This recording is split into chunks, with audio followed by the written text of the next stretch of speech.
I'm Ursula Jean Cannon and I study a Bachelor of Science Pathways to Teaching. Well, my name is Roy Tasker. I'm Professor of Chemical Education and I teach first year chemistry. Hi, my name's Tim Murphy. I'm a current PhD student here at the University of Western Sydney and I'm also a part-time Research Projects Officer with the CSIRO. Some of the most important mathematical skills students need are, one, to be able to take an equation and to manipulate the variables, to be able to see the relationships between variables. Are they linear, non-linear, logarithmic? And these are important to be able to make sense of the science. So all of a sudden the mathematics means something. Prior to my studies at university, I just was learning maths as a process, so I was just learning the steps. I didn't really have any practical application, so in a way I wasn't confident because I wouldn't have been able to apply it to real life situations. I was just learning numbers on a page, so I was okay at it. I used it to break up studying essays or writing essays and reports, but it wasn't overly enjoyable. It's absolutely essential that students have these fundamental mathematical skills before they come to class. And that's because the science comes at you so quickly and we're assuming that you're able to make the mathematical connections. But you just won't catch up, you'll fall behind. So yes, it's really important to have those skills before you start.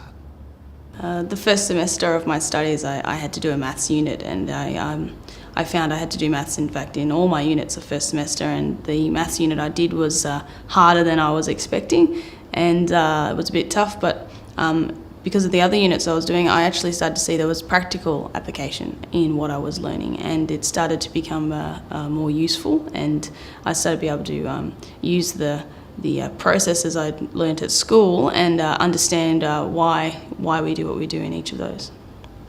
The mathematical skills I'd learnt previously to my coursework have come directly out of my HSC years, such as algebra and calculus. The surprise factor to me though was the amount of mathematics from my early years, years 3, 5, 6, 7, 8, 9, 10 really.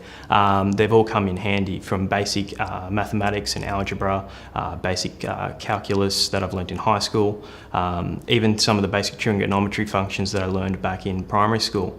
I use now. I do a lot of crystallography work with my PhD work, and with a lot of the equations that I use at CSIRO, they're very, very important.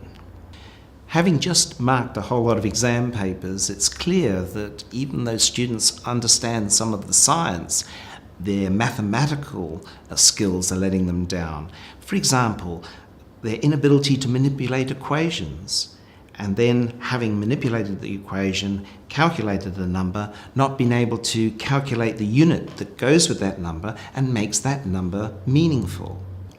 It's definitely expected that I will have to know mathematics for my current role, from doing my work in my laboratory here at University of Western Sydney or doing work up at CSIRO. I need to know basic things such as how much materials I require, how much is that going to cost.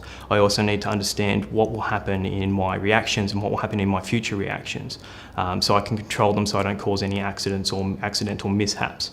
Those are definitely need to be known, because as soon as we can work those out theoretically, we can stop, restructure our experiments so we know that we'll be doing it the safest way possible. The most successful students in science are those who are able to set out their calculations and express themselves clearly and logically so that other people can follow their thinking. It's absolutely essential to be able to do that. Attention to detail is crucial. You can't do science without maths, they go hand in hand. So when my maths improved, I started to realise my report writing was improving. So it wasn't just the maths that was improving, it was transcending down to all the different activities you need to do that relate to science. So whether it's report writing on a project you've done, or starting new research, or even transferring the information of your research onto other people. Kind of the propaganda for your projects or what you like. If you're more confident in your maths, you understand what you're actually looking at, what you're actually working on, and you can be more confident in your research and in sharing that research with others. I'm about to start a teaching degree, and what I hope is in the future when I am a science teacher that I can give the kids a hope when they're learning it. Like I remember when I'm in the classroom sitting there going, when on earth am I going to use this?